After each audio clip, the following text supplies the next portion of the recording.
33%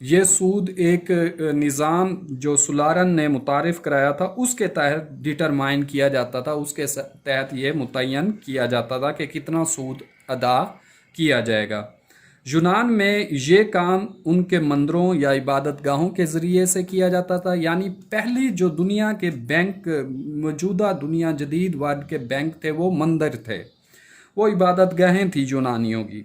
تو وہاں سے وہ ضرورت مند لوگوں کو قرضے دیتے تھے اور وہاں سے یہ بینکس کی بنیاد ڈالی گئی۔ 594 قبل مسیح میں مشہور یونانی معلم سولارن نے سود پر رقم دینے اور لینے کے قوانین کو مزید بہتر بنایا۔ سولارن یونان کا ایک معلم تھا جس نے سودی نظام پر جو قوانین ہیں وہ دیے تھے۔ سود کا لفظ بھی اسی کے نام سے اخذ کیا گیا، سولارن سے ہی سود نکلا ہے۔ اسٹوڈنٹ، روم میں بینکاری کا آغاز کب ہوا؟ یونان کے بعد جو نیکسٹ تہذیب دنیا پر حکمرانی کرنے کے لیے آئی وہ رومی تھے۔ تو روم میں جو بینکاری کا آغاز ہے وہ 300 سال قبل مسیح سے اس کے نشانات ملتے ہیں کہ 300 سال قبل مسیح روم میں بینکنگ کا سسٹم اسٹیبلش ہو چکا تھا۔ 14 سال قبل مسیح روم میں ایک ایسا ادارہ قائم کیا گیا جو لوگوں کی امانتیں وصول کرتا تھا اور پھر ان کی ادائیگی بھی کرتا تھا، کہ لوگوں سے امانتیں وصول کر کے اور جب موجودہ امانتیں جو تھیں ان پر انٹرسٹ کے ساتھ واپسی پیمنٹ بھی لوگوں کو کرتا تھا یہ ادارہ۔ اور اس امانتوں کو روم کے جو بادشاہ تھے وہ اپنی جنگوں کے طور پر، جنگوں میں اپنے خرچ کے طور پر یوز کرتے تھے اس امانتوں کو۔ اس کے بعد یورپ کی باری آتی ہے۔ یورپ سے پہلے ہم اٹلی کے بارے میں پڑھیں گے۔ اٹلی وہ ملک ہے یورپ کا جہاں سے ماڈرن بینکنگ کا آغاز ہوا۔ پہلا بینک جو modern bank, bank of Venice, 1157 میں اٹلی کے شہر وینس میں قائم کیا گیا۔ اٹلی میں بینکاری کے نظام کی ابتدا اسٹوڈنٹ 12ویں صدی میں ہوئی، یعنی 1157 12ویں صدی ہی کہلائے گی۔ شروع میں اٹلی کے بینکوں سے مبادلے خارجہ کا کاروبار ہوتا تھا، یعنی دوسرے ملک کی کرنسی کو اپنے ملک کی کرنسی میں اور اپنے ملک کی کرنسی کو دوسرے ملک کی کرنسی میں ایکسچینج کیا جاتا تھا اٹلی کے بینکوں میں۔ یورپ میں بینکاری کب سٹارٹ ہوئی؟ اسٹوڈنٹ، یورپ میں پہلا بینک، بینک آف وینس، 1157 میں قائم ہوا۔ وینس اٹلی کا ایک شہر ہے اور یہاں سے پھر پورے یورپ میں بینک پھیل گئے، پرتگال میں، سوئٹزرلینڈ میں، اور بھی جتنے ملک ہیں، اسکاٹ لینڈ ہے، انگلینڈ ہے، یہاں سے پورے یورپ میں بینکس پھیلتے گئے۔ اس طرح سے پھر 1694 میں 1694 میں انگلینڈ، بینک آف انگلینڈ قائم ہوا جو کہ موجودہ انگلینڈ کا سینٹرل بینک بھی ہے۔ اسٹوڈنٹ، چین میں بینکاری کا آغاز کب ہوا؟ چین میں پہلی بار کاغذی زر کا اجرا 177 سال قبل مسیح ہوا۔ کاغذی زر کو انٹروڈیوس کرانے والا ملک دنیا میں چائنا ہے۔ اس کے علاوہ زر کی جو تاریخ ہسٹری ہے وہ بھی یہی کہتی ہے کہ پہلی بار دنیا میں زر کا جو تعارف کرایا تھا وہ چائنا نے کرایا تھا، لیکن کاغذی زر کے ثبوت ہیں کہ پہلا کاغذی زر 177 سال قبل مسیح چائنا میں اس کا اجرا کیا گیا۔ بینکاری کی ابتدا بھی یہیں سے شروع ہوئی، یعنی 177 سال قبل مسیح سے ہی جب پہلا کاغذی زر انٹروڈیوس کرایا گیا تو تب سے چائنا میں ہوئی۔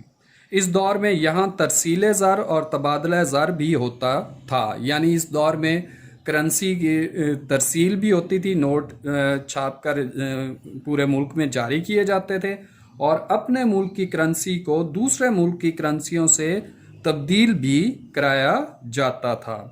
اس کے بعد اسٹوڈنٹ نیکسٹ ہے برِ صغیر میں بینکاری۔ برِ صغیر وہ خطہ ہے جس میں پاکستان، انڈیا اور بنگلہ دیش آتے ہیں۔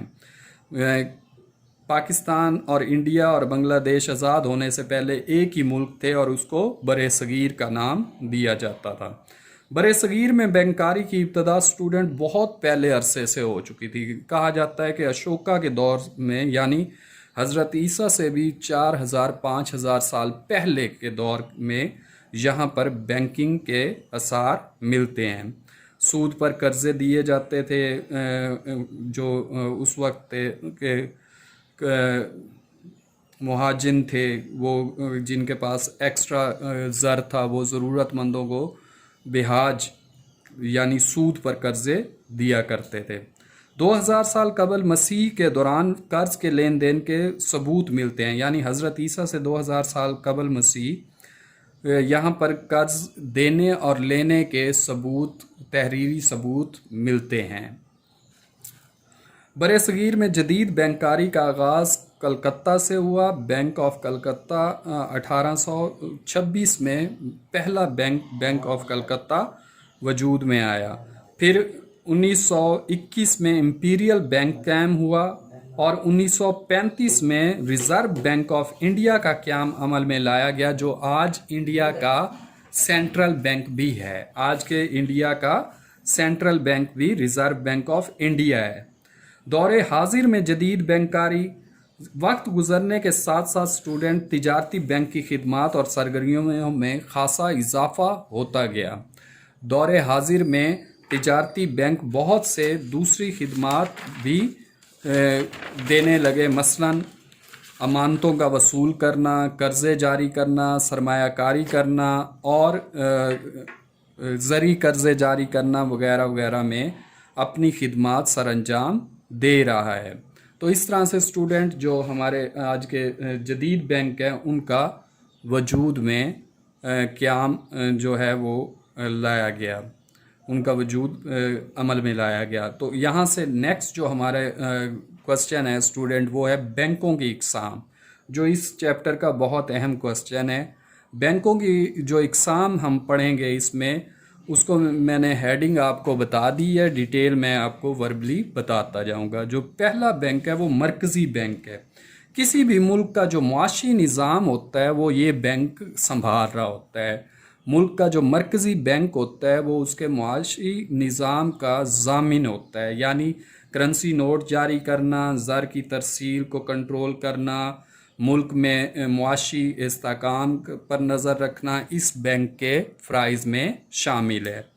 تو مرکزی بینک کا بنیادی مقصد جو ہوتا ہے اسٹوڈنٹ، وہ منافع کمانا نہیں ہوتا، بلکہ عوام اور اس ملک کے معاشی نظام کی فلاح و بہبود کرنا ہوتا ہے۔